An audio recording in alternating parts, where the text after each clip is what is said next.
Without blinking an eye, the regime went against its promises to reduce borrowing and did the complete opposite.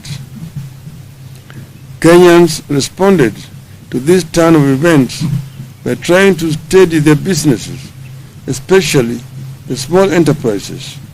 But those efforts were in vain as interest rates rose through the roof and more taxes hit those businesses.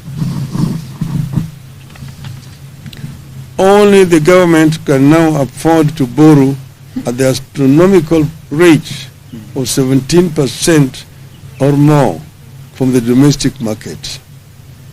In other words, the government is competing with the private sector in the domestic financial market.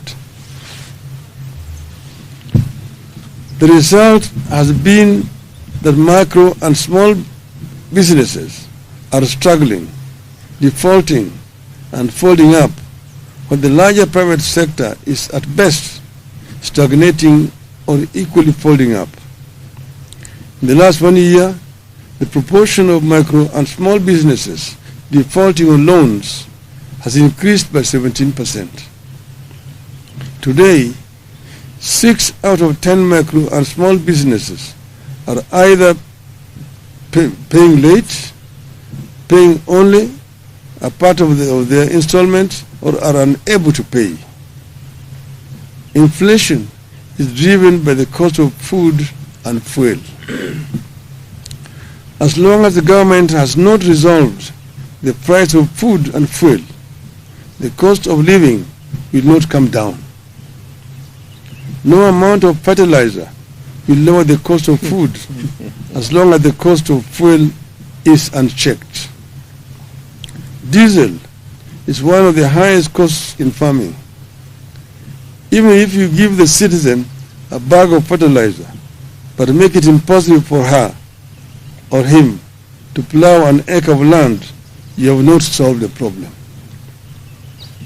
The shilling taking the grains like maize, wheat, and rice that we import, those commodities have increased by 25%. As the economy has suffered, another grand betrayal of dreams has unfolded silently in the education sector. As a party, we believe that we cannot neglect education no matter the magnitude of the economic challenges which we are grappling with. We believe that if we are not to spend just if we are to spend just on one thing, it should be education. In 1 year, Kenya Kwanza has thrown the education sector into a deep financial crisis. In public, Kenya Kwanza administration continues to talk about free education. The reality in our schools and homes across Kenya is that education is no longer free, either in primary or secondary schools.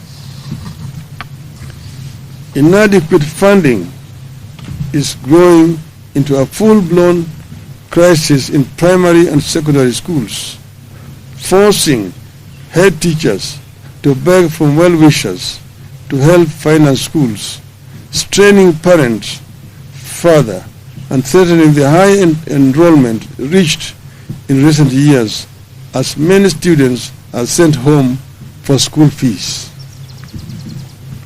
Although academic year is coming to an end, the funds that have been released to schools are way below what was required.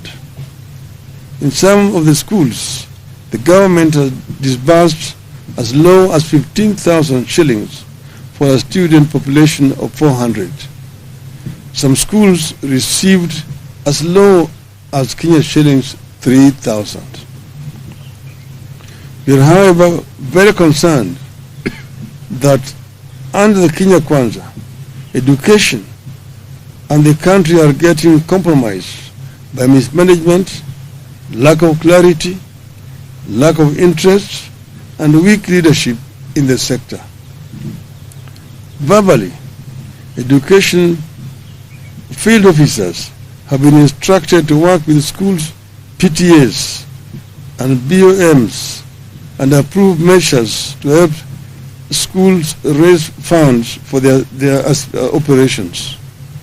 For schools, this only means raising school fees. As a result of weak leadership, examination integrity is back as an issue in our education. Implementation of the CBC curriculum is in chaos. Mismanagement persists as key institutions like the TSC, the KNEC, and the ministry itself. Inequality between public and private schools is rising. The quality and capacity of day schools is deteriorating. But more worrying is that parents are being forced to pay for this chaotic and poor quality education. In the first 1 year under Kenya Kwanza, the cost of education has gone up by 225%, but the quality is not guaranteed. Fellow Kenyans, this has been a disastrous 1 year under Kenya Kwanza, and we have no good new or encouraging words to offer. There are strong indications that the things will get worse or remain the same. We, however, refuse to ask you to tighten your belts. You have done enough. The ball is squarely in the court of the regime. They either act or await the fate that has fallen other insensitive and incompetent regimes across the continent. Yeah. End of statement. It's as clear as that.